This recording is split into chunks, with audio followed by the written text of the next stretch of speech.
I'm going to teach you how to use the curves better on F124 so you become faster, more confident, and as well just improve your driving abilities within the F124 game. So that being said, let's hit the track and learn these techniques. So we're here on Imola. The reason I choose Imola is quite simple because it has a lot of high-speed curbings that you have to take within the F124 game, as well as a big low-speed curb that's starting sector 3 with the chicane. Famously, you're just jumping over the curb there. So we're really going to break it down into very simple steps and measures for you to improve at home. And the first one is going to be stabilizing the car as much as possible.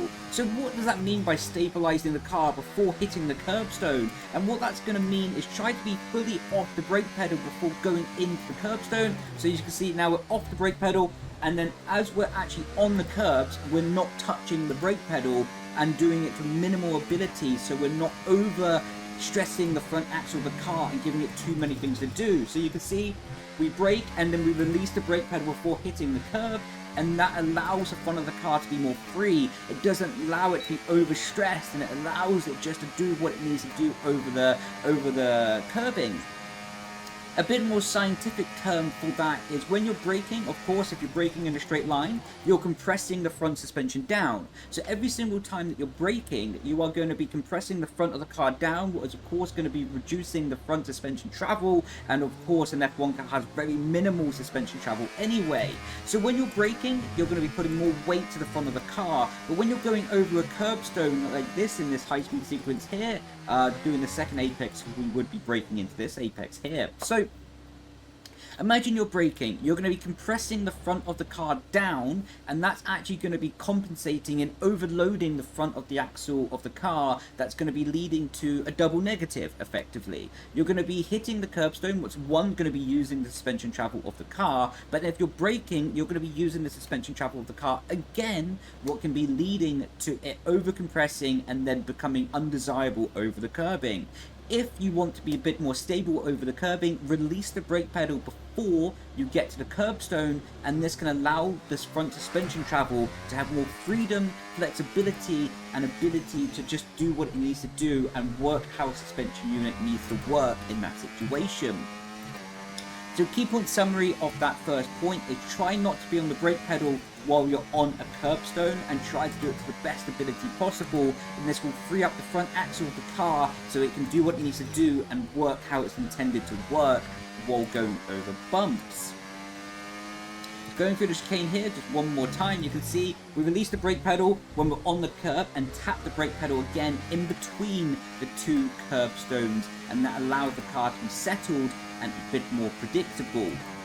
We're going to quickly show you that on a bit of telemetry so you can see it in actual references. So now on screen you can see that we have the telemetry from the chicane, and that's going to be showing a perfect representation of how we broke, release the brake pedal over the first part of the curbing, and then hit the brake pedal again to slow down the car for the final part of the sequence of corners there. So that is just an example on what to do, and that plays out time after time after time over the lap, that I'm trying my best to not be on the brake pedal while I'm on the curbing. And that's going to bring us on to our next point. That's also going to be the throttle, and we're going to go back into game and then show you some examples of that.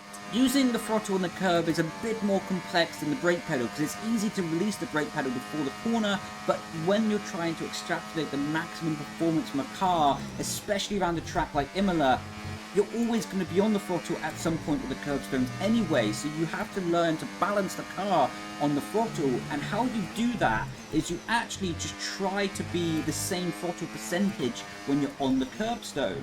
So this is a perfect example coming up into this neck left-handed here, and we're going to try and do this a few times so you can see it at home as well. I'm going to brake, turn in, and then when I'm on the curb, I try to keep the throttle as stable as possible. So just going over that again, so you have a visual demonstration, and I'll show you in the telemetry as well.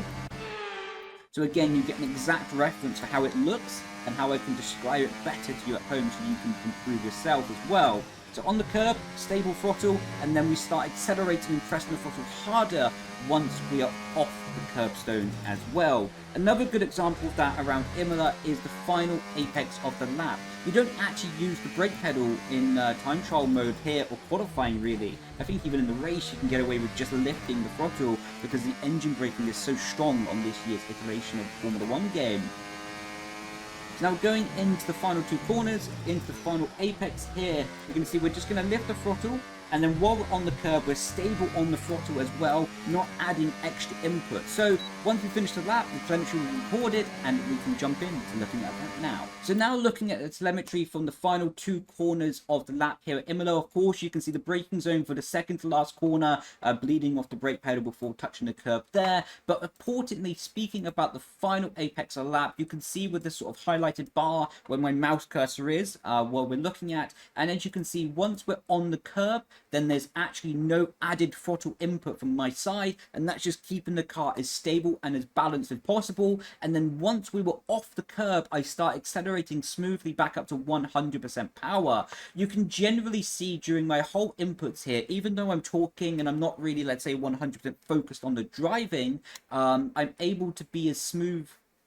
So now you can see the telemetry is on screen showing the final 2 corners here in Imola, and that is going to be represented by the braking zone, of course, going into the second to last apex of the lap, accelerating, then coming off the throttle, stabilizing the throttle, then getting back to 100% power on the final corner. So specifically looking at the final corner here, you can see that while we are on the curbstone on the inside with the left-hand tires, we are actually not adding any extra throttle and just being as stable on the throttle as possible in that moment in time to stabilize the car, make it predictable. And then once we were off the curbstone, we accelerated smoothly back up to 100% power, and this allowed me not to have an unpredictable car, an unstable car, and I could have confidence in using the curbstone.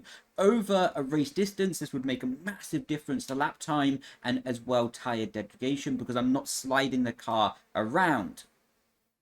Additionally, a side note here is I'm always as smooth as I can be coming on and off the throttle. As you can see, I'm never really jabbing at the throttle in ideal situations and just simply being as smooth as possible, bleeding off the throttle and then bleeding back on as just carefully as possible. Again, to maximize the balance of the car and not becoming unpredictable with my inputs. So you first saw the example in a low speed corner. What was the final corner of the lap, but speaking about the high-speed left-hander, you can see we do exactly the same input here, that we have the throttle as stable as possible while riding over the inside curbing to keep the car as stable as I can possibly keep it in that moment. And then once we're off the curbstone on the inside, we start accelerating back up to 100% power very smoothly, very carefully, and making sure not to have any unpredictable movements inside of the car. So that's been an insight to the telemetry and how I use the throttle, the brake to manage the car in difficult situations, especially going over curbstones like we talked about in this video. Something that I really want to push as an important factor in all of this. It's all about confidence, to be honest. And driving a car is all about confidence when you want to go as quick as possible. And there's so many driving styles within racing that you can basically do what you want in many senses. You can be aggressive, you can be smooth, you can have a lot of oversteer in the car, you can have a lot of understeer in the car. There's so many driving styles that work within a racing situation to extrapolate the same lap time as each other.